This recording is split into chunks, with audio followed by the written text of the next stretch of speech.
Bonsoir à tous et bienvenue sur Andromag, l'émission dédiée à l'actualité Android, un lundi sur deux, de 22h à 23h en direct sur Watch.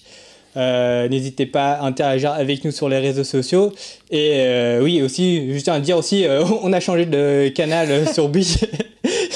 Et oui, donc n'hésitez pas à redémarrer votre box si vous êtes chez Bouygues. Et comme vous avez pu le voir, cette intro, c'est un peu n'importe quoi.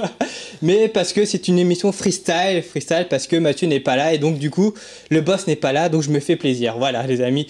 Et donc qui dit émission où je me fais plaisir, bah du coup j'invite les gens à qui je veux. Et donc là, il y a Momo. Salut Momo, ça va? Ça va et toi, Jay? Oui, ça va très bien. Oui. Un peu stressé, mais la forme en tout cas. Ouais, ça va le faire, donc, ça va le faire. Momo qui est un de tes téléspectateurs, mais aussi un ami. Donc j'espère que ça va bien se passer cette émission avec toi. Mais il n'y a pas de raison. Il n'y a pas de raison. Il n'y a pas de raison. Tu remplaces un Portugais par un Marocain, vous perdez pas au change. Oui, vous êtes poilus tous les deux, c'est bien. Exactement, mais je suis plus grand. Oui, c'est vrai, plus grand. En même temps, c'est pas très difficile. Je sens que je vais le regretter à la prochaine émission. Mathieu, si tu le regardes. En tout cas, on fait une grosse bise à Mathieu qui n'a pas pu être présent pour l'émission, mais ne vous inquiétez pas, vous allez le retrouver à la prochaine. Et en plus, on a également Quentin. Salut Quentin, ça va? Bonjour chers auditeurs, j'ai préparé cette introduction jusqu'à ce que tu dises mon nom. Comment ça va tout le monde? Ça va? T'as passé un beau week-end? Ben écoute, très bon week-end de travail, mais très bon week-end quand même. En tout cas, demain, j'espère que tu vas te reposer, hein, c'est la journée du travail. Hein. Oui, donc je vais travailler. C'est ça YouTube, il n'y a pas de repos avec YouTube. Et en plus, on a également Pierre-Alexandre de Technoïd. Ça va Pierre? Bah ça va et toi? Ça fait un peu de temps entre mag. Ça fait longtemps qu'on t'a pas reçu en plateau. Et bon, tu peux pas être en plateau, mais en tout cas, on te reçoit par Skype. J'espère qu'on n'aura pas de problème au niveau de la connexion, hein, parce que bon, tu as eu souvent des problèmes dans tes lives, si je me trompe pas. T'inquiète pas, je suis passé à la fibre maintenant. Donc du coup, ça sera bien. On te verra nickel en HD et tout. Bah, c'est super. Donc, t'es youtubeur, hein, c'est quoi ta chaîne? Tu peux nous dire, fais de la pub profitant. Technoïd.fr, donc test principalement de smartphones et d'objets qui sont en lien avec tout ce qui est smartphone. Donc technoïd.fr, donc n'hésitez pas donc à vous abonner sur sa chaîne YouTube. Et j'en profite également pour faire de la pub, pour rester connecté, mais surtout pour Watch. Hein. Donc n'hésitez pas à vous abonner sur notre chaîne YouTube et surtout à nous suivre sur les réseaux sociaux parce que vous pourrez interagir avec nous également, mais suivre également, savoir quand est-ce qu'il y a les replays des émissions que vous pouvez donc suivre sur Dailymotion YouTube, mais également en podcast. Et oui, donc voilà les amis, on a une émission bien chargée, hein. Pas vrai Quentin? Eh oui, une grosse émission et on va parler surtout de smartphone aujourd'hui parce qu'on va d'abord parler du Honor 10 qui vient d'être annoncé en Chine et qu'on verra très rapidement arriver en France. On va aussi parler du Nokia 10 qui lui aussi incarne l'encoche, la fameuse encoche qu'on voit sur de plus en plus de smartphones et on va en parler un petit peu plus tard. Parce qu'on va parler ensuite de LG avec le LG G7. D'ailleurs, on a été invité à l'événement, mais je te laisserai en parler. On va parler de Xiaomi aussi, qui arrive en France avant de terminer avec le Wiko View 2 et le Zenfone 5 que j'ai entre les mains ici et qu'on abordera en fin d'émission. En tout cas, Quentin nous fait un remake de Passepartout, le Mi-Marceau aussi, puisqu'il ne parle pas et il ne bouge pas. Donc, c'est les aléas du direct. Espérons que ça va se régler rapidement, ce problème-là. En tout cas, on se retrouve tout de suite après ça.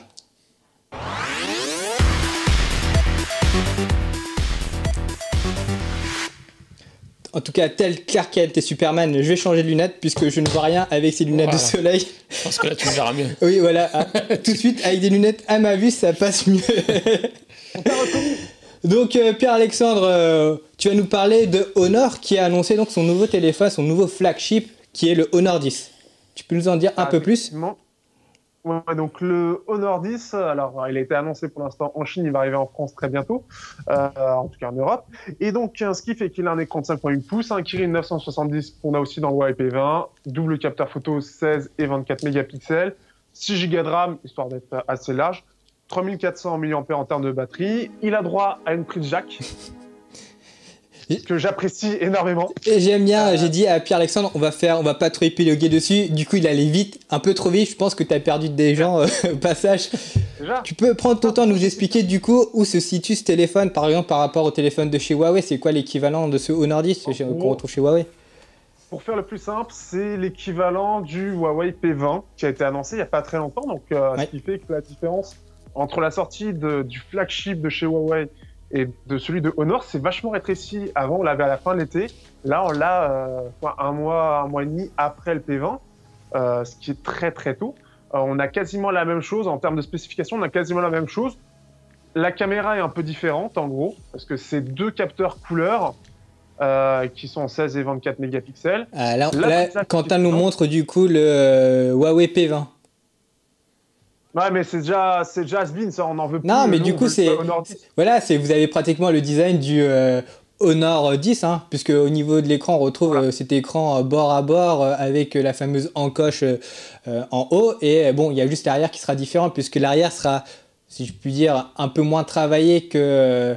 en tout cas, chez le Honor 10, il est plus travaillé, puisqu'on a un jeu de reflet qu'on ne retrouve pas chez le Huawei P20.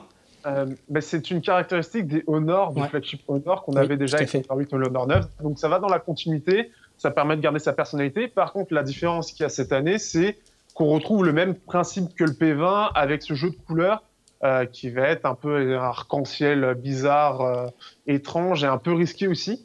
Comme on peut voir. Mais après, il faut se dire que dans les visuels, ça rend pas très bien, mais en vrai, quand on les voit, quand on a le téléphone sous les yeux, ces coloris-là rendent plutôt bien. Par exemple, pour le Huawei P20, il y avait le coloris Twilight, donc c'était un dégradé du rose vers le bleu, comme on peut voir ici. Sur les visuels, ça rendait bizarre, mais quand on a le téléphone devant soi, ça rend plutôt bien. Et il y a beaucoup de gens qui trouvaient même ce coloris qui était le meilleur coloris que pouvait proposer Huawei en fait. L'avantage, c'est que c'est différent. La petite chose que j'ai pas dit et que peu de médias, en tout cas en France, j'ai remarqué, l'ont dit, c'est donc, alors certes, il a une prise jack, c'est appréciable, et ça, je pense que personne va cracher dessus, sauf les... Enfin bref. Ce qu'il y a de bien, en plus, ce que je regrettais sur la plupart des téléphones Huawei Honor, c'est la sortie son qui était pas terrible. Là, et c'est là une première chez Honor, ils ont mis un DAC, donc une puce son dédiée avec la jack, donc qui est pour les plus connaisseurs, le AK4376A. Tu vas trop loin là, t'es Monsieur Speckman, on le sait, mais c'est pas la peine d'étaler ta science, Pierre-Alexandre. Oui, mais j'aime bien dire les choses. Et donc, ce qui fait qu'on devrait avoir, parce que c'est plutôt une bonne puce son, et on devrait avoir une bien meilleure sortie audio que ce qu'on a l'habitude d'avoir chez Honor, qui est en général un des défauts que je retrouve dans mes tests, et qui, là, pour le coup, va radicalement trancher avec tous les autres Honor. Et même par rapport au P20, ça peut faire la différence. Et toi, Momo, t'en penses quoi de ce téléphone, a priori ? Moi, j'ai toujours du mal à comprendre pourquoi ils sortent à chaque fois, un mois après ou 2 mois après, un Honor qui est l'équivalent du P20. J'arrive toujours pas à comprendre pourquoi. Avant, on disait que oui, les Honor, ils n'étaient pas présents chez les opérateurs. Maintenant, t'en trouves. C'est vrai qu'en termes de prix, on a à peu près les mêmes caractéristiques, mais on a 200 € d'écart plus ou moins entre les deux téléphones. Voilà. Après, il faut savoir que ça cible 2 publics différents dans la communication. Honor, c'est plus les geeks, et tandis que Huawei, ça sera plus. Moi, je dirais que c'est plus le web. Tu vois, oui, c'est ça. Le web, mais maintenant, en fait. Tout le monde maintenant achète de plus en plus sur Internet, donc du coup. On va dire que voilà, Honor a amorti en fait la recherche et développement de Huawei en fait, et donc du coup c'est comme ça qu'ils amortissent les coûts, qu'ils peuvent proposer des téléphones moins chers. Par exemple qu'un Wiko qui eux, je pense, s'ils avaient fait un téléphone aussi travaillé en termes de rapport qualité-prix, serait peut-être plus élevé en termes de prix que ce que peut proposer Honor. Et c'est ça, c'est surtout que déjà on a le marketing qui est beaucoup moins présent que chez Huawei. Et en plus de ça, je sais plus ce que je voulais dire, c'est bon. Mais du coup, c'est parfait en fait, si tu sais plus quoi dire. Présent sur Internet, t'as très peu de pubs en fait, c'est surtout ça. Et forcément, là où Huawei, en plus de ça, va avoir aussi une image beaucoup plus bling-bling dans la communication et dans le produit en lui-même, alors que Honor, ça va être un petit peu plus réservé et plus axé jeune aussi. C'est vraiment 2 publics différents, c'est 2 marchés différents, mais qui se complètent. Et pour nous qui sommes geeks, comme on est au courant des deux, on ne comprend pas forcément cette différence-là. La dernière chose aussi, c'est que par contre, je suis d'accord qu'il y a un truc qui pour moi ne va pas et casse un peu le Huawei derrière. c'est le fait que ça sorte maintenant plus qu'un mois après la sortie des Huawei. Et je trouve que c'est trop tôt. Il n'y a pas cette différence qu'on avait avant qui permettait vraiment de bien différencier les deux marques. Là, on sait que celui-là arrive, on attend un mois, on sait qu'on aura la même chose quasiment, mais 200 €, 300 € moins cher. Et toi, Quentin, t'en penses quoi de ce Honor 10 rapidement, puisqu'on sera présent aussi à l'annonce européenne qui aura lieu le 15 mai à Londres? Absolument, j'ai hâte de voir en fait ce que Honor va nous réserver pour ce Honor 10, même si on sait déjà beaucoup de choses de ce téléphone-là. Mais en même temps, je rejoins PA là-dessus, c'est que c'est un téléphone vraiment centré pour les jeunes en fait, et par rapport à Huawei, où là ça va être un téléphone vraiment plus haut de gamme et les gens le savent. Honor, il cible énormément les jeunes, et d'ailleurs ils sont présents la semaine prochaine ou dans 2 semaines au FIS. Enfin, c'est pour montrer vraiment. Honor, ils sont très très proches des événements, ils sont très proches des jeunes, et c'est là-dessus qu'ils veulent tourner. Et moi, je pense que le Honor 10, il a vraiment de l'avenir, et surtout qu'on le verra dans la poche de tous les jeunes du collège ou du lycée. Ouais, plutôt d'accord, mais après, t'as vu, quand tu cibles les jeunes, je pense que déjà tu cibles une bonne majorité quand même au niveau des smartphones. Parce que je trouve que, tu vois, par exemple, la majorité, on va dire, des adultes, entre guillemets, mais ils sont pas trop dans les hauts de gamme des téléphones, ils visent plutôt des milieux de gamme. Mais ça, c'est un débat intéressant, mais ça, on va revenir un peu plus tard, puisqu'on a un débat par rapport à ça. Mais du coup, Momo, comme tu viens de parler, tu vas nous parler aussi du Nokia X, qui est donc un nouveau téléphone. Ouais, apparemment, un Nokia X qui reprend donc un certain nom d'un iPhone, non? Ouais. Même si c'est pas, on ne le prononce pas comme un X. Hein. Tu disais quoi, Quentin? Ça dépend, c'est X ou c'est 10. Ah, du coup, là, comme c'était un texte écrit. Ils jouent avec les mots, mais ils sont malins, mais on sait très bien. C'est pour dire, tu vois, téléphone anonyme, tu vois, tu sais pas encore, tu vois, comme né sous X. Juste la différence entre X et 10, ça va être surtout le prix. Parce que s'il est trop cher, ça va devenir X. Là, je pense qu'il sera pas cher, ce téléphone-là, c'est pas du tout la cible. Donc, Momo, tu veux nous en parler un peu plus, ou tu veux que je parle de ce téléphone? Vas-y, je te laisse parler et je complète avec toi, puisque... Comment on refile la patate chaude aux gens? Donc, du coup, voilà, Nokia, HMD a tenu un événement en Chine, qui se tient toujours d'ailleurs, et qui va se finir le 2 mai. Et en fait, ils ont présenté durant cet événement un mystérieux téléphone qui est ici présent, donc le Nokia X. On n'a pas trop de caractéristiques dessus puisqu'il est impossible de dévorer ce téléphone, donc voilà, il faudra attendre donc l'événement qui sera dédié vraiment pour ce téléphone-là, qui sera le 16 mai. Donc pour l'occasion, Nokia a diffusé des invitations où on pouvait avoir une encoche en fait en haut, donc pour annoncer donc que ce téléphone aura une encoche. Donc au niveau des caractéristiques, a priori ce téléphone aura un écran de 5,8 pouces avec un ratio 18/9, donc comme les téléphones milieu de gamme de l'année 2018. La mode. Et il y aura au niveau du processeur un Snapdragon 666 et également une version avec un Helio P60. Ça, je sais que Pierre-Alexandre, ça va te faire plaisir parce que toi, tu es de la team Mediatek. Et attends, tu as dit Snapdragon 666 660. Non, mais je sais que tu aimes l'enfer, tout ça, mais c'est pas folle. Voilà, et au niveau du prix, a priori, ce téléphone serait annoncé entre 210 et 240 € en Chine, prix en Chine, donc c'est sans les taxes. Donc il faudra peut-être compter 100 € de plus minimum s'il les débarque en France. Donc rapidement, dites-moi ce que vous en pensez de ce téléphone. Momo, qu'est-ce que tu en penses? Un téléphone de plus. Un téléphone de plus. Ça t'emballe pas Non. Franchement, depuis que Nokia a été repris, a été racheté, de ce qu'ils ont sorti... Mais quand tu vois les visuels du téléphone, tu te dis pas que ça peut être une alternative intéressante pour pas trop cher, par exemple à du Wiko ou par exemple à un Honor? Bah justement, ils se placent en concurrence directe avec eux, et c'est là où ça va être le plus compliqué. Et t'as la marque, tu vois, t'as le suivi aussi qui est un peu meilleur que, je sais pas, un peu Wiko et Honor. Bon, l'avantage, c'est vrai qu'ils n'ont pas de surcouche, c'est, à mon avis, c'est Android Stock. C'est l'Android Stock derrière. Pour le suivi, ça va être plus simple. Mais c'est à voir, hein. Franchement, comme je te dis, c'est un téléphone de plus qui arrive sur un marché qui est déjà très concurrentiel. Ouais, c'est vrai, tout à fait. À voir. Et toi, Pierre-Alexandre, t'en penses quoi de ce téléphone? Apparemment, j'ai vu des tests du Nokia 6.1, en tout cas Nokia 6 2018, qui sont assez encourageants. Donc, Ça reste encore qu'une fuite. Est-ce qu'il va vraiment sortir? On a déjà vu qu'ils prenaient du temps parfois pour sortir certains téléphones. Ça peut être un bon smartphone, surtout au niveau du suivi, effectivement, où pour l'instant, ils sont plutôt bons élèves. Après, il faut voir quels vont être les défauts, mais en soi, il n'a rien de particulier. Nokia X, c'est pas très original. Ouais, mais bon, tu peux dire que t'as une alternative pas chère à l'iPhone 10, tu vois, en termes de design. Et puis bon, en iPhone 10, on sait que c'est cher inutilement, hein, Quentin? Alors, inutilement, je sais pas. Déjà, on va dire une chose. Tous les autres smartphones sont des alternatives à l'iPhone X au vu du prix. Bah déjà, surtout au niveau de l'encoche.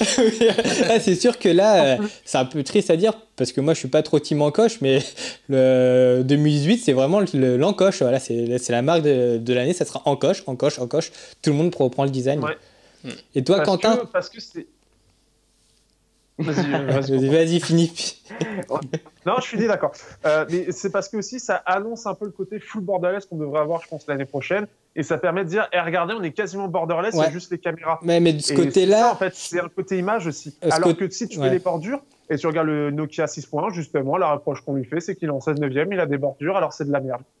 C'est ça, mais c'est con. Ouais, non, c'est vrai que c'est les tendances du design, ils suivent tous la même tendance. Après, c'est sûr que côté bord à bord, du côté d'Android, ils sont encore en retrait par rapport à ce que propose Apple avec l'iPhone 10. Et Quentin, toi, rapidement, qu'est-ce que tu penses de ce téléphone-là? Bah, il y a deux équipes déjà, ceux qui aiment les encoches, ceux qui ne les aiment pas. Moi, je suis plutôt du côté, vas-y, fais ce que tu aimes faire. Si tu veux mettre des encoches, fais-le. Ça montre que les gens savent le faire déjà dans un premier temps.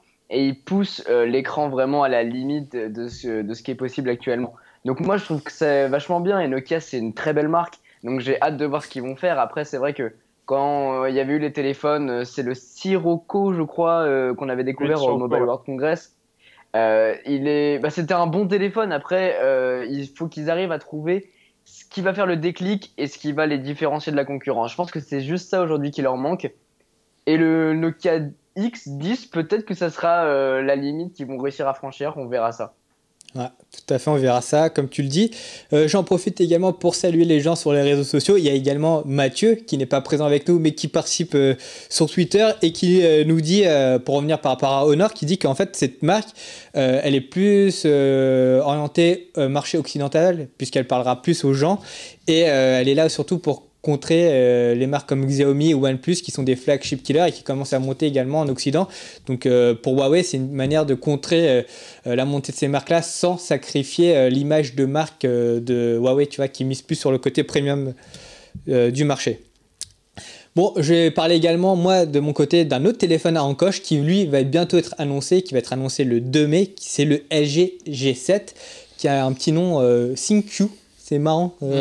Ils ont bien travaillé au marketing. Donc, en attendant l'annonce de ce ThinQ, LG a décidé d'occuper un peu l'espace médiatique et tease un peu le téléphone à tout va, au risque en fait, durant la conférence, en fait, on saura tout et il n'y aura pas de surprise. C'est un petit peu dommage. Donc, il y a eu des communiqués de presse qui sont parvenus durant la semaine pour annoncer que donc, ce LG G7 ThinQ aura l'écran le plus lumineux du marché et également aura des enceintes très puissantes puisqu'il y aura en fait un espèce de caisson de basse, un caisson qui va pouvoir augmenter en fait l'intensité sonore du téléphone.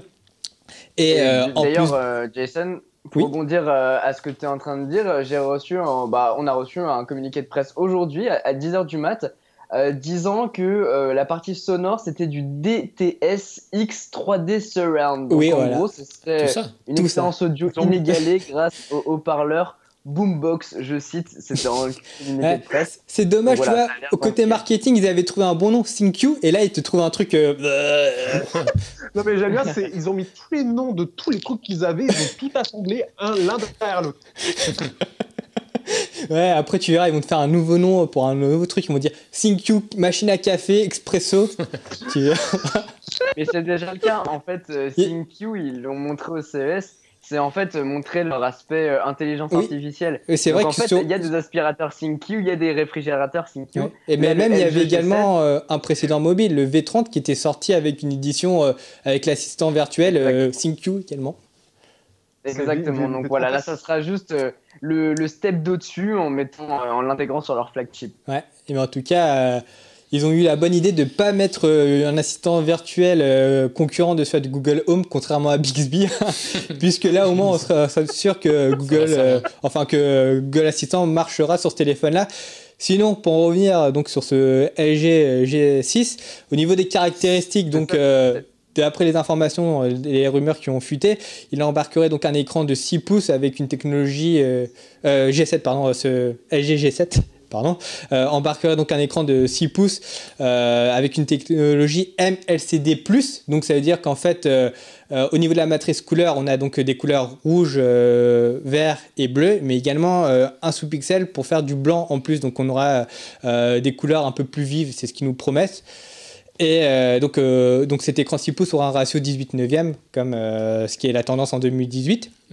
Au niveau du processeur, on aura le droit au dernier Snapdragon 845 avec 4 Go de RAM. Donc c'est un petit peu dommage que LG n'ait pas franchi le cap symbolique en mettant par exemple un téléphone avec 6 Go de mémoire vive. Au niveau de la batterie, on aura du 3300 mAh. Pour ce qui est du stockage interne, on aura une version avec 64 Go et 128 Go et également avec un port micro SD pour étendre la mémoire. Et ce téléphone embarquera un double capteur photo de 16 mégapixels avec une ouverture de 1.6. Donc je ne sais pas ce que vous en pensez pour ce téléphone, mais il a l'air plutôt intéressant. Ouais, il est très très intéressant. Ça peut être une bonne alternative au S9 par exemple. Bah ouais, je trouve que LG à l'événement en fait. Qui est sous-côté. Sous-côté, pour moi, par rapport à Samsung, sincèrement, il a rien à envier. Enfin, les LG ont rien à envier au Samsung. C'est vrai que par exemple le V30 c'était une très bonne surprise et en fait c'est juste qu'ils ont raté la coche des fêtes de fin d'année. En fait il y a eu un petit micmac entre l'annonce et la sortie du téléphone en France. C'est un petit peu dommage parce qu'il était vraiment pas mal ce téléphone, surtout avec les modes pour pouvoir filmer ou prendre des photos. J'avais trouvé ce téléphone vachement bien pensé. Toi Quentin, qu'est-ce que tu en penses? Ah, le V30, mais on en a déjà parlé dans une émission. Moi le V30 j'adore totalement, il est excellent. C'est un excellent smartphone et pas assez reconnu. Je suis totalement d'accord avec Momo là-dessus. C'est que ils ont raté leur com peut-être, mais ils sont pas du tout mis en avant déjà par notre communauté, enfin les testeurs, les journalistes, etc. On parle très très peu du V30, alors que, enfin de LG en général, alors que ils méritent d'avoir plus de visibilité que ça. Et le V30 est excellent par rapport au S9. Franchement, si vous avez le choix à choisir entre l'un et l'autre, le V30 tire encore le coup, hein, vraiment. Et du coup, de ce LG G7 ThinQ, tu en penses quoi? Et bah le G7, j'ai hâte de voir ce que LG va nous dévoiler parce que bon, on connaît beaucoup de caractéristiques, mais il faut vraiment le voir et l'avoir entre les mains pour comprendre un peu mieux leur stratégie et ils vont bien nous vendre à leur événement, ça j'en doute pas. Ouais. Mais franchement, j'ai hâte de voir ce que ça va donner et de pouvoir en parler sur ma chaîne YouTube aussi pour pouvoir le partager. Et non, j'espère que cette année ils vont réussir à booster les ventes et à faire reconnaître ce G7 auprès de tout le monde, quoi. Ouais, c'est vrai que ça serait bien qu'en plus il y ait une autre alternative qui se dégage de Samsung, histoire de proposer une innovation et forcer Samsung aussi à innover son côté pour l'année prochaine. Bah ouais. Et puis Alexandre, toi, est-ce que tu as un avis dessus ou pas sur ce téléphone, ou tu t'en moques, tu veux du MediaTek MediaTek Power. MediaTek Power. Non, plus sérieusement, LG, en fait, ils ont un problème déjà par rapport à la communauté. C'est-à-dire que moi, en tant que petit testeur, LG, c'est complètement hors de portée. J'en aurai sûrement dans très longtemps, peut-être en test. Et en termes de communication, soit ils communiquent très peu, soit quand ils communiquent très mal. Et puis en général, c'est un peu les deux. En plus de ça, il y a eu les problèmes avec les LG G3, G4, qui ont eu des problèmes de fiabilité. Ils ne sont pas reconnus là-dessus. Ils ont des problèmes de suivi. Ils ont plein de petits soucis qui, en s'accumulant, ne permettent pas de développer vraiment la marque partout. Et surtout en France, c'est vrai qu'en France, ils sont totalement fantômes en fait. Bah, il y avait quand même une période où avec le G3 et G4, ils avaient réussi quand même à se faire une place, mine de rien. Mais après, c'est vrai que... Le G4, il avait... je me rappelle, je l'avais celui-là. Ouais. C'était un des rares qui restait avec la batterie amovible. Oui, c'est vrai que... Il offrait un petit côté marrant avec les coques en cuir là, interchangeables. Ouais. Bah, le G5 aussi, on pouvait changer aussi. Franchement, l'appareil photo du G4, c'était un des meilleurs que j'ai jamais eu. Sincèrement. Oui, aussi. Niveau de l'appareil photo, reconnu pour ça. C'est vrai Ils étaient que reconnus pour ça. niveau Et puis, communication, ils sont un peu à la ramasse LG ce côté-là. Un peu comme HTC. Ouais. C'est dommage, comme tu dis, c'est des marques qui sont sous-estimées et qui ont un bon potentiel et qui peuvent être de bonnes alternatives à du Samsung ou bien du Huawei. Pierre-Alexandre, tu vas nous parler d'une autre marque qui, elle, propose des téléphones pas chers et qui va bientôt arriver en France. Et oui, ça y est, c'est en train d'arriver, Xiaomi. La marque qui, en France déjà, est déjà très connue parce que la communauté est déjà présente, va arriver, c'est certain. Je le sais de source sûre, de même moi. Oui, parce que toi, du coup, tu gères la communauté française, c'est ça? Enfin, le forum? Alors, je gère. Alors, comment dire? Normalement, officiellement, c'est Mi France qui gère la communauté française. Sauf que, bon, il y a eu plusieurs problèmes avec eux. Je vais pas m'étaler là-dessus. Mais par contre, moi, en fait, je gère la page Facebook fan de Xiaomi francophone. Étant une des plus grosses, on a été en contact directement avec la marque pour justement commencer les petites relations avec la communauté. Et ce qui fait que le truc qui est en train de se faire, donc il y a plein de petites choses qui sont en train de se faire par rapport à la communauté, le forum, diverses choses par rapport à s'il y a des tournages pour une campagne de pub, et donc on sait qu'ils arrivent. On a les informations compte-gouttes, mais la marque est déjà en soi, pour moi, je m'attends déjà à ce qu'elle ait un certain succès, parce qu'en France, elle est déjà présente. Alors oui, déjà, elle arrive en Espagne. Donc du coup, ils vont faire une annonce le 22 mai, c'est ça? Alors, il n'y a pas d'annonce précise. Il y a le site qui précise le 22 mai, mais on ne sait pas exactement ce qu'il va y avoir. On sait juste qu'il y a un truc par rapport au 22 mai. Ils vont pas ouvrir un store le 22 mai, tu sais pas? T'as pas des petites infos à nous révéler? Malheureusement, non, c'est vraiment coup de goutte parce que il faut justement gérer au maximum par rapport à ça. Ils en disent très peu pour gérer au mieux la communication. Après, ça reste, voilà, c'est un lancement qui se fait à la fois avec des petites choses en France, mais sans trop en dire pour pas tout détruire, en fait, toute la hype. Je pense qu'il y a un peu de ça, c'est pour faire monter un petit peu la sauce. Mais en tout cas, en lisant un peu la presse high-tech française, dont notamment le Journal du Geek, qui ont pu interviewer un des responsables qui va travailler pour Xiaomi France, il disait que Xiaomi n'allait pas se contenter que de lancer des téléphones et qu'ils allaient également proposer d'autres services. Donc on n'aura pas de télé Xiaomi ni de PC Xiaomi, mais par exemple, on pourrait avoir des cartes eSIM pour avoir de la data, par exemple, ou d'autres services Xiaomi, voilà. Et pourquoi pas peut-être des lampes Xiaomi, puisqu'ils font aussi de la domotique. Oui. Hein. Xiaomi, c'est pas que du téléphone. Il faut savoir que Xiaomi sont en Chine devenus très puissants en termes du marché du smartphone. Ils ont fait un bond impressionnant. Ils ont gagné 5% en un an de part de marché. Et en plus de ça, au-delà des smartphones, autour de ça, ils ont tout un écosystème. Aujourd'hui, c'est un écosystème qui vont même jusqu'à l'oreiller. Enfin, ils font les écouteurs, les oreillers, les réveils, les trottinettes, comme ça a été dit. Ils font tout. Ils font des stylos aussi. Ils font de tout, en fait, avec d'autres marques, les meilleures, etc. Ce qui risque d'arriver, effectivement, le système de eSIM avec de la data, je l'avais déjà vu avec la robe chinoise MIUI, qui va arriver en France, mais en version internationale. Et ils proposent ce service déjà depuis longtemps en Chine, donc ça devrait effectivement aussi arriver en Europe. Je pense qu'ils vont surtout, au fur et à mesure, quand ils vont débarquer en Europe, c'est là où ça va arriver. L'autre chose qui est assez important, c'est surtout que Xiaomi en soi, ils arrivent dans un marché où le marché français est déjà saturé de marques. C'est le débat que je voulais amener dans cette émission, c'est est-ce qu'ils ont de la place? Est-ce que Xiaomi va pouvoir s'imposer sur un marché qui est très saturé? Puisqu'on a vu par exemple, il y avait Meizu, qui quand même, c'est pas une petite marque, c'est une grosse marque en Chine, donc, qui s'est quand même retirée du marché français, qui a abandonné. Et après, il y a aussi d'autres marques qui sont dans l'entrée de gamme, qui essayent d'investir. Par exemple, il y a Echo, il y a aussi Wiko qui est bien implémenté en France. Il y a Honor qui est aussi propose des téléphones d'entrée de gamme. Est-ce que Xiaomi, qui n'est pas connu vraiment du grand public, va pouvoir grappiller des parts de marché et qui sait, va pouvoir être le nouveau mastodonte dans le marché européen?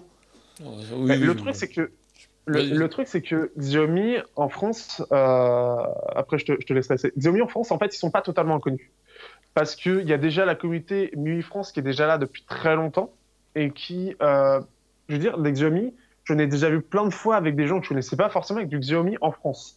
Alors, pourtant, c'est une compagnie qui est pas encore en France. Ouais. Bientôt. Et ce qui fait que cette communauté-là permet déjà de faire de la pub en amont avant que la marque arrive. Il faut savoir qu'aussi qu'il y a eu Leclerc et je ne sais plus quelle entreprise. Il y a diverses marques qui ont déjà commencé à faire importer du Xiaomi pour les mettre dans leur store. Ils ont fait un contrat avec Phonedroid notamment pour Leclerc et je sais plus quelle enseigne, pour justement voilà, apporter du Xiaomi. C'est-à-dire qu'ils ont déjà une influence assez bonne pour que les marques s'y intéressent avant qu'ils arrivent en France. Mais du coup, en termes de prix, les téléphones sont beaucoup plus chers ou pas? Sachant que quand on les importe, on ne paye pas la TVA derrière. Donc du coup, comme on paye la TVA, fatalement, les prix augmentent. Donc il y a ça aussi. Voilà, ça va. Après, forcément, on a une différence entre 50 et plus de 100 euros parfois selon les modèles. Parce qu'en Chine, enfin, tous les exportateurs de smartphones se font une guerre de prix. Alors dès qu'il y a un deal, forcément, ça descend. Et ce qu'on va retrouver à 230 euros en France actuellement, en tout cas sur les enseignes actuelles, on va le retrouver pour certains à 140 et en ce moment peut-être 120.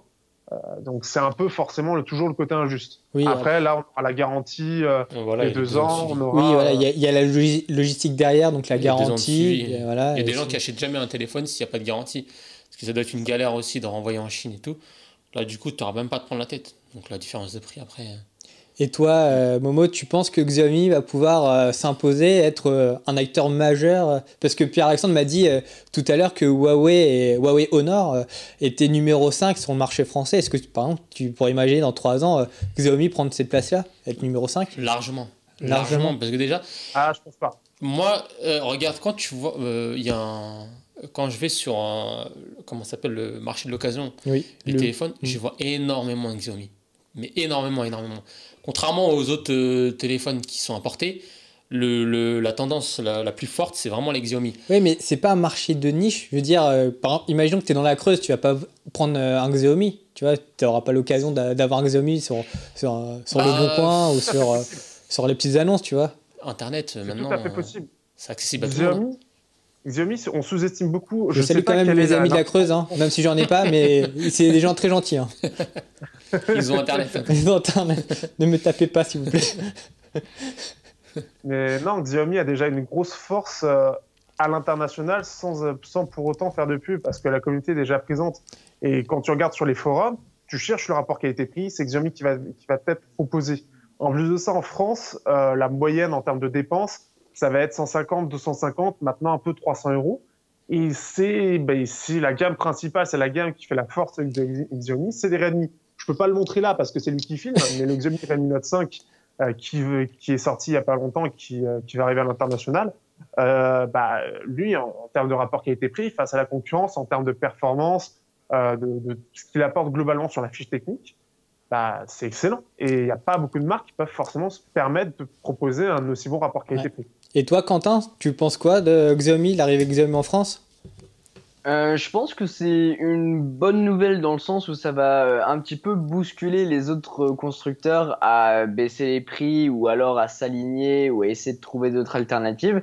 Mais en même temps, je pense que les Français, ils ont cet esprit de c'est chinois. C'est chinois, donc c'est nul, ou alors c'est moins bien que Samsung, que Apple, que LG, et j'en passe. C'est vrai que le nom Xiaomi, ça fait très connotation chinois, alors que par exemple, Honor, tu vois, ça fait plus occidental, alors que c'est chinois. Si, ça savait. Tout est chinois maintenant. C'est ça, Huawei. Ben ouais, tout est chinois, mais le problème c'est que Huawei, ils ont réussi à faire une très très bonne communication et à frapper fort en faisant des communications, en prenant un joueur de foot par exemple, Antoine Griezmann qui a été sponsor officiel de Huawei. Ou même Wonder Woman. Donc ou même Wonder Woman, Gal Gadot, qui fait ça. Enfin, ils arrivent à avoir des icônes et à frapper fort sur le marché international. Et Xiaomi, c'est une bonne marque. J'en ai testé pas mal des téléphones Xiaomi il y a quelques années maintenant, mais c'est des bons téléphones avec un bon rapport qualité-prix. Mais le problème, c'est que il y a toujours cette connotation qui existe. Donc il faut voir s'ils vont réussir à s'en détacher. Mais je pense que c'est une bonne nouvelle qu'ils arrivent en France. Ouais, moi en tout cas, ce que j'attends chez Xiaomi, c'est pas leur téléphone, mais c'est surtout de la domotique, leur écosystème de domotique. Puisque par exemple, je sais que Mathieu, lui, il en a pas mal et quand je vais chez lui, il me fait la démo et tout, et tu fais waouh!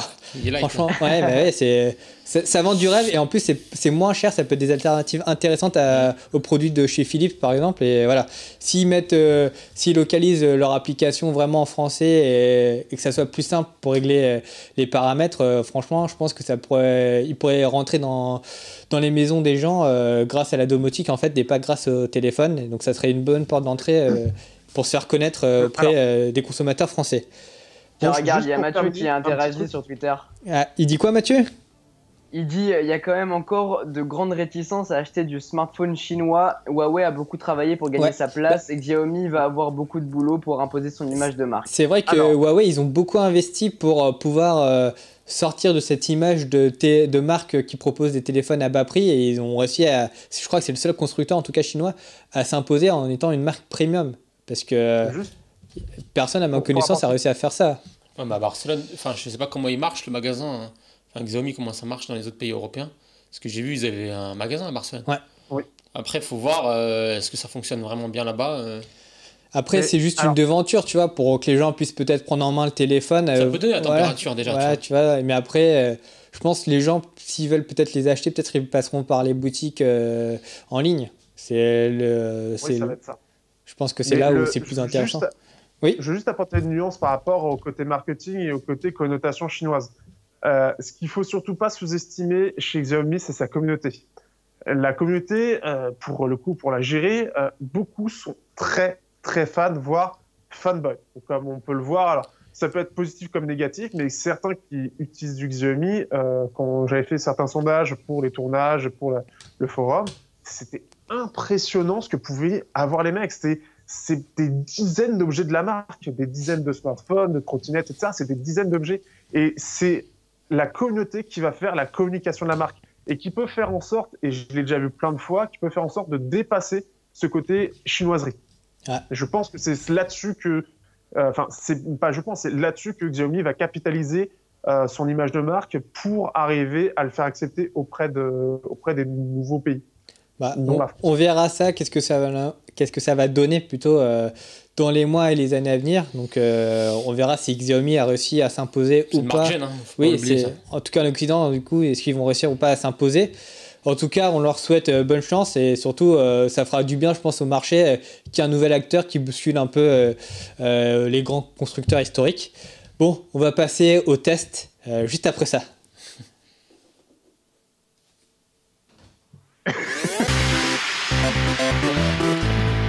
J'ai pris un peu Benji de court, donc du coup, le pauvre, il était en train de faire des manips, et du coup, j'ai balancé la partie test comme ça. Bon, après, pour m'excuser, je vois un peu rien avec mes lunettes.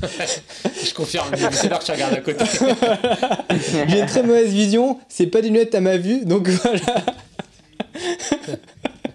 On m'appelle Gilbert Montagnier, tu vois, je suis le sosie Gilbert Montagnier, sous le soleil des tropiques. J'ai dormi tes lunettes. Ouais, mais du coup, je pensais que tu me voyais pas, tu vois, mais en fait, si, tu vois. Je vois que tu vois là. En fait, c'est une arnaque. C'est pas des bons. Tu peux pas être tranquille avec ces lunettes-là, on te voit.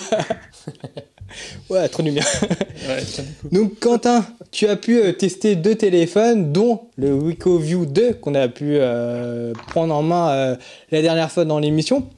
Donc tu vas pouvoir nous faire un petit retour d'expérience sur ce téléphone que tu as pu tester en long et en travers pendant plusieurs jours. Exactement, ça fait maintenant, je sais pas, 3 bonnes semaines que je l'ai entre les mains et que je l'utilise presque quotidiennement, parce que d'autres l'ont placé très récemment. Mais écoutez, je suis très content de ce smartphone, je suis très content, j'ai hâte de voir la version Pro qui devrait arriver courant mai pour, de mon côté, sortir mon test et pouvoir un petit peu comparer les deux bêtes. Mais déjà, c'est franchement bravo Wiko parce qu'ils ont réussi à faire quelque chose de grandiose. On est là sur une batterie de 3000 mAh, 3 Go de RAM, Snapdragon 435, 13 mégapixels à l'arrière et un écran de 6 pouces qui est la particularité de ce Wiko View. En plus d'être un excellent smartphone qui est quand même assez premium. Donc c'est du plastique mais ça fait effet vert, ça y ressemble quand même beaucoup. Mais c'est surtout son écran, la particularité qui a un écran du coup de 6 pouces et qui est quasi borderless pour un prix qui est de 200 €. Donc, borderless, c'est pas les bords c'est pas les habitants de Bordeaux, hein, c'est bord à bord. Hein. Disons que pour son prix, on peut dire que c'est du borderless. Là, je mets à côté par exemple, il s'est bloqué. Bam, voilà. À côté du Huawei P20. Du Huawei P20. Donc, voilà. Déjà, ces deux-là, ça frappe quand même plutôt pas mal. Je vous mets à côté un Galaxy S9, c'est plutôt pas mal. Ouais, c'est vrai qu'avec le petit encoche arrondi, on dirait l'Essential. J'ai le Essential et c'est vraiment. Essential Phone, donc qui est le téléphone fait par le fondateur d'Android, Andy Rubin. C'est franchement vraiment correct et c'est pour ça que je dis, pour un téléphone qui coûte 200 €, on peut lui donner le bénéfice du doute ou tout du moins, on peut lui accorder quelques petites concessions de la part du constructeur. Exactement, et franchement, pour un téléphone qui coûte 200 €, j'ai fait le test, je me suis amusé à aller voir mes proches en leur disant ça coûte combien? Donc certains m'ont répondu si tu me dis ça, c'est forcément que ça ne doit pas coûter très cher. Ils étaient aux alentours des 300 € en général, 350, 400, si ce n'est plus. Et donc du coup, un téléphone qui est à 200 €, 199 prix de lancement si je dis pas de bêtises. Mais franchement, je trouve ça impressionnant. Alors après, le problème de ces téléphones-là, qui sont pas très très puissants, c'est la longévité. Forcément, la durée de vie va durer moins longtemps, mais vu qu'on paye 200 €, bah, c'est quand même 1000 € de moins qu'un téléphone comme celui-là. Donc on peut se dire que, ok, au bout de 3 ans, on va pouvoir le changer. Oui, par exemple, c'est un téléphone qu'on peut offrir par exemple à les enfants qui sont au collège. Voilà. C'est ça. Exactement, 200 €, c'est pas... dans la mode. Qu'est-ce qu'il y a, Pierre-Alexandre? Et pour que ce soit un peu dans la mode avec ce côté 18-9e, et regardez, j'ai le 18-9e. Oui. Mais même sur leur communication, c'est très axé sur les milléniums, comme on dit, donc les jeunes, la génération Y. Donc là, on peut voir que c'est vraiment destiné pour eux. C'est la cible de Wiko. C'est ça, c'est un peu la même cible que Honor en fait. Ouais. Et au niveau des caractéristiques, rapidement, tu les as en tête ou pas, Quentin? Alors, j'ai même mieux, je les ai sous les yeux, juste à côté de moi. On est sur une puce Adreno 505 avec un Snapdragon 435, un octo-core 1,4 GHz. On a 32 Go de mémoire interne qu'on peut étendre jusqu'à 128 grâce à une carte micro SD qu'on peut mettre à l'intérieur, ou sinon c'est double SIM. Donc ça, c'est plutôt pas mal. On a 16 mégapixels au dos. Donc pour cette version-là, c'est 13 mégapixels au dos et 16 mégapixels à l'avant. Pour faire des jolis selfies. Exactement, on prend plus l'habitude, c'est Hervé qui nous disait ça à l'émission, on a plus l'habitude de se prendre en photo avec la Tour Eiffel que de prendre la Tour Eiffel en photo, donc c'était assez marrant. On va avoir de la vidéo en 1080 30 fps et puis on va avoir un écran de 6 pouces 19/9. Et puis comme je vous ai dit, c'est du plastique. Mais ça fait effet vert, ça fait la blague. Et au niveau de l'autonomie, il tient bien parce que j'ai vu qu'il y avait une batterie de 3000 mAh si je ne me trompe pas. Alors c'est une batterie de 3000 mAh, beaucoup d'autres ont cette même batterie, mais on va pas faire la même chose dessus. C'est-à-dire que sur un S9 par exemple, on va vraiment pouvoir pousser les performances au maximum et jouer à des jeux en 3D, des choses comme ça.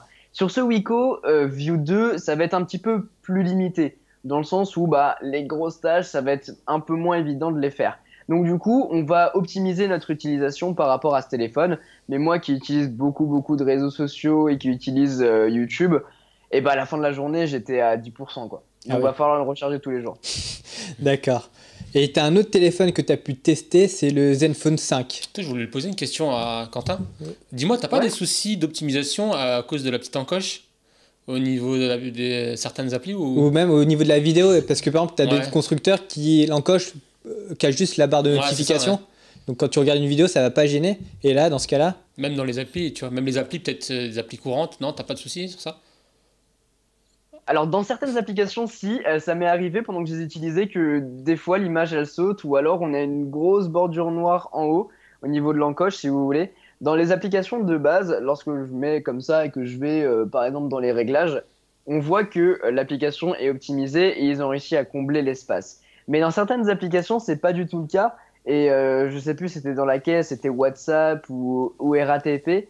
Et en fait, c'est comme sur les anciens modèles d'iPhone quand ils sont sortis le plus grand écran. Et on a un crop noir en haut et en bas. Après, c'est un petit peu le souci, il faut optimiser ça, mais le problème c'est que c'est Android, donc ils vont pas pouvoir optimiser pour chaque application et chaque téléphone. Je pense que ça va être corrigé avec Android P. Justement, Google a pris le problème à bas le corps et il y aura une optimisation logicielle qui sera intégrée directement via Android dans la prochaine version. Bon, après, ça peut être chiant, tu vois. Est-ce que ce téléphone-là aura Android P? Ça, c'est une autre question.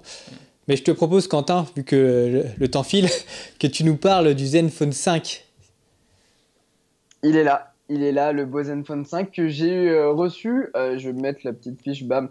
à côté. C'est un téléphone que j'ai reçu du coup il y a quelques jours sous embargo et je suis très content, donc merci Asus. Et c'est un téléphone qui est vraiment très très bon. Tu as pu faire une petite prise en main sur ta chaîne, donc n'hésitez pas à vous rendre sur la chaîne de Quentin.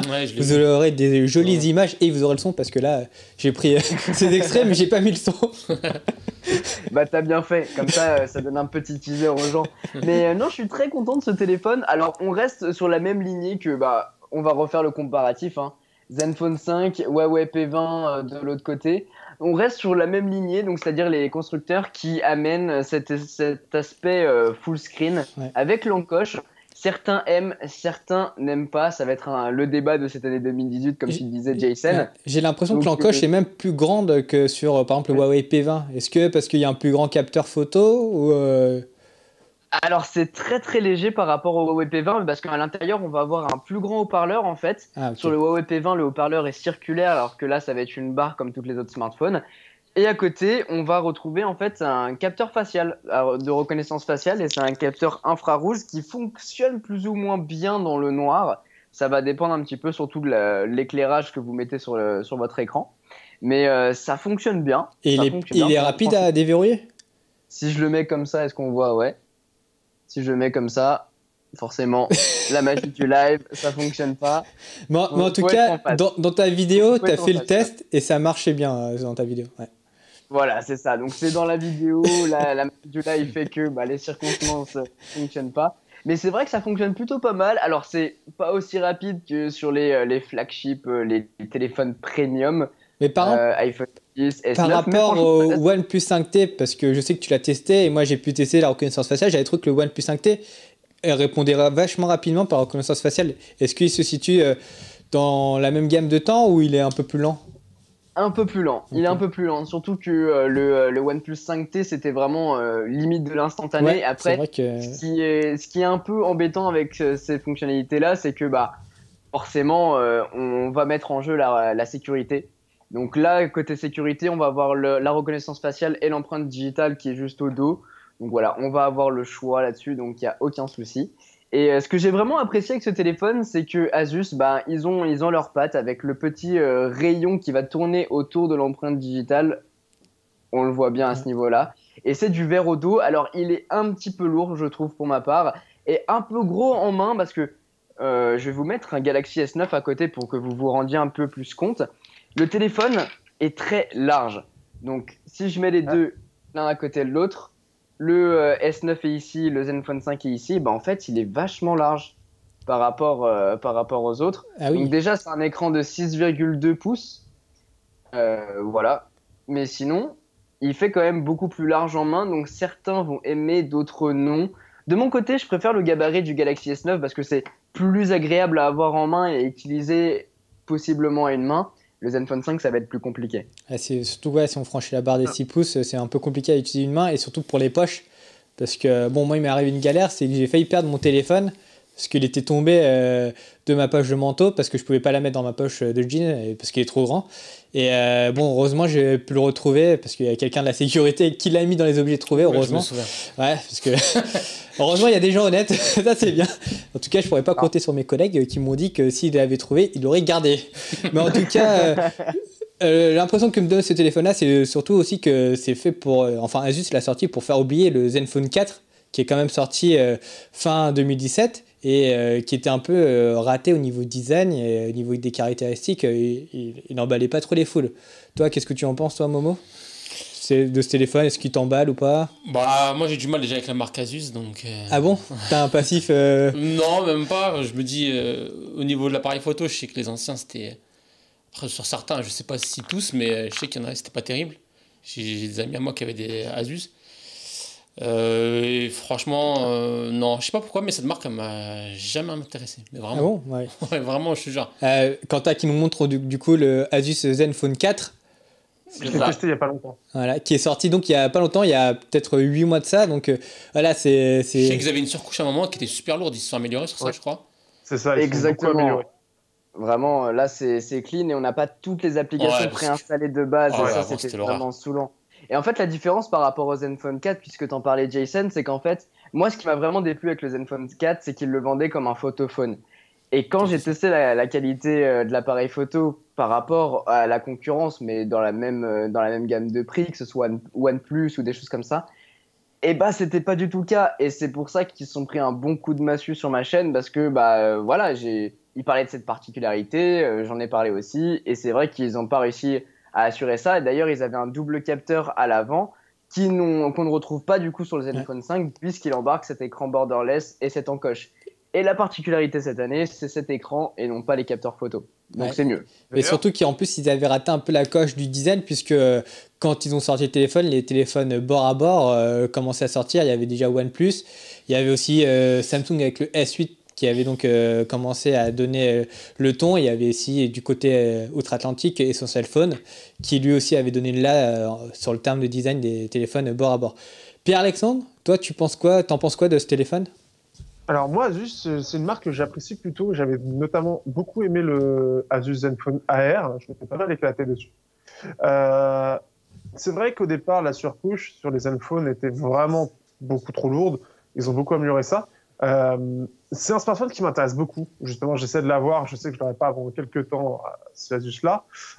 Mais cette année, ils ont décidé d'être beaucoup plus concurrentiels parce qu'au-delà du prix, les Zenfone 4 se sont foirés au-delà du design. Asus s'est foiré au niveau des prix qui étaient démesurés avec le Zenfone 4 qui était avec un Snapdragon 130 à 500 balles, c'était hors de prix. C'est vrai que c'était hors de prix par rapport aux caractéristiques. Quand on regarde la concurrence, c'était un peu trop cher leur téléphone. Voilà. Alors qu'ils avaient fait quelque chose de plutôt bien avec le Zenfone 3.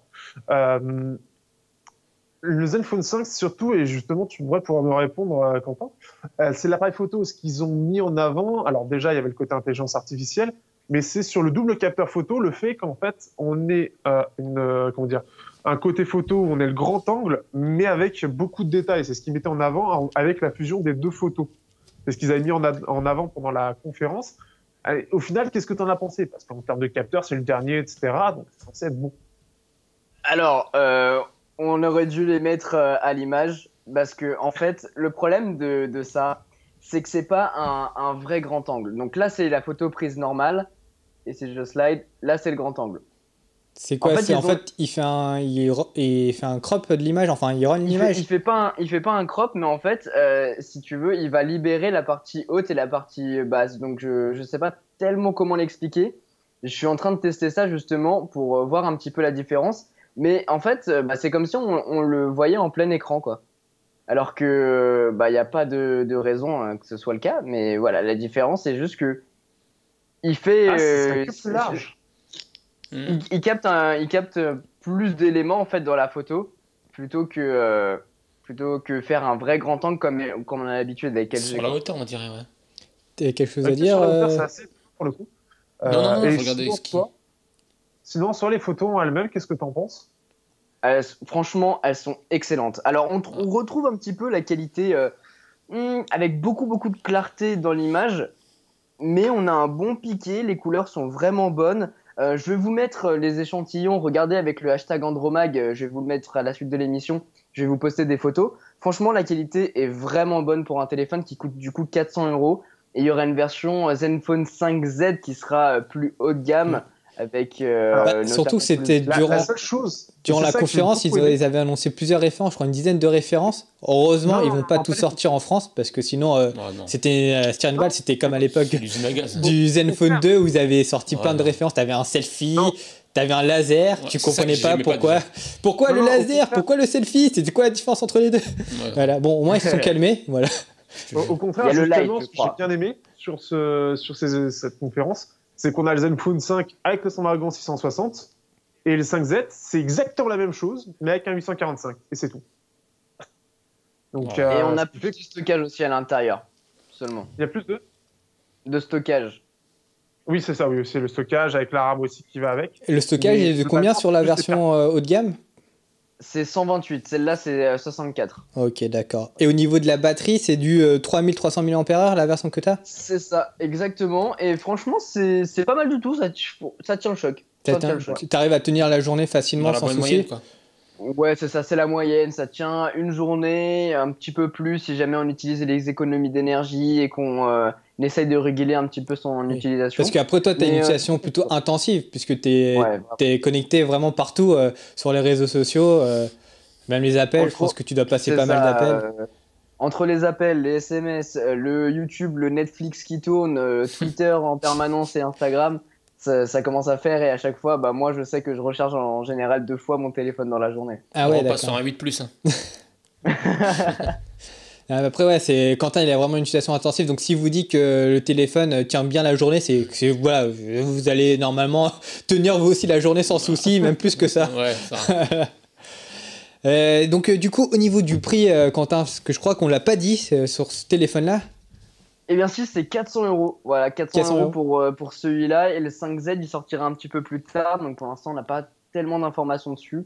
Je pense que ça devrait être le processeur, c'est un Snapdragon 636 pour le Z5, et pour la version premium c'est un Snapdragon 845, Quentin. Alors, c'est un 636 pour le Zenfone 5, et je vais te dire tout de suite pour le Zenfone Pierre-Alexandre le 5Z. Le 5Z, c'est un 845. 845, ok. C'est un 845. Et le 5Z, il sera combien? Et le 5Z, c'est... Ouais, il va en concurrence directe avec le OnePlus, quoi. Ouais. Et alors toi, t'en penses quoi de ce téléphone? Parce que à ce tarif-là, il est plutôt intéressant. Il peut être une bonne alternative au OnePlus 6. Ouais, au OnePlus 6 qui va sortir bientôt. Ouais, mais le OnePlus 6... T'as la surcouche logicielle derrière, t'as l'expérience OnePlus. Je peux comprendre ton environnement, mais bon. Ouais, c'est une marque plus sûre pour moi. Regarde, Quentin, il est content, il te montre le téléphone. Au niveau du suivi et au niveau de pas mal de choses, je préfère OnePlus. Justement, Mohamed, en termes de suivi, le Asus a été, pour moi, ils ont fait très fort. J'ai le Zenfone 3, il est sorti il y a 2 ans. Alors, ils ont fait plus fort que Motorola pour le coup, puisque Oreo est sorti sur le Zenfone 3 et le 4 début mars. Début mars pour les deux, sachant que le Zenfone 3, ils avaient dit ça de toute façon, mais ils ont été même plus rapides que ce qu'ils avaient annoncé. Ils avaient annoncé mi-2018, ils l'ont fait quasiment fin de premier trimestre. En fait. Et est-ce que Asus écoute sa communauté ou pas? Parce que OnePlus, juste pour finir avec ça, c'est OnePlus, eux, ils sont très forts, c'est qu'ils suivent leur communauté, ils écoutent leur communauté et ils proposent des fonctionnalités que leur communauté leur a soumis ou qu'ils ont voté tout simplement.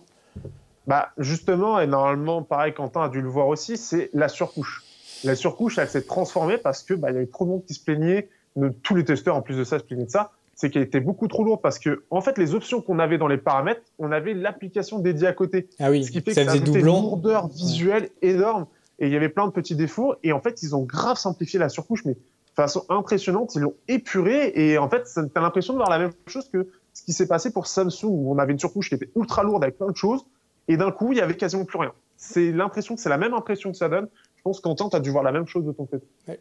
Absolument. Et ouais, j'en ai même parlé dans ma vidéo parce que ça fait plaisir, ça allège, et puis surtout les utilisateurs n'ont pas besoin de toutes ces applications préinstallées, ils n'ont pas besoin de tant de paramètres que ça. Oui, c'est bien de pouvoir personnaliser son smartphone, mais je pense à petite échelle. Après, on peut installer des launchers pour faire ça, enfin on peut rentrer dans les détails bien plus loin, mais de base, c'est bien d'avoir un téléphone simple qu'on peut utiliser direct à la sortie de la boîte sans devoir supprimer 50 000 trucs directement.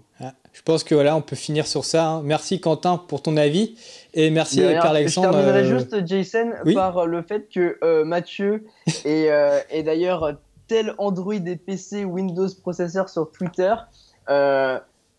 Ils disent que tu es un petit peu aveugle par rapport au tweet. C'est pas évident, quand j'ai les lunettes de soleil, je vois rien du tout. Donc voilà. Mais j'ai vu qu'ils se plaignaient de ça. Et j'ai retweeté parce que je suis un peu maso. Mais voilà. Mais en tout cas, merci Momo d'être présent. Écoute, c'est toujours un plaisir. Ouais. Toujours un plaisir. Et surtout, un plus grand plaisir de remplacer Mathieu.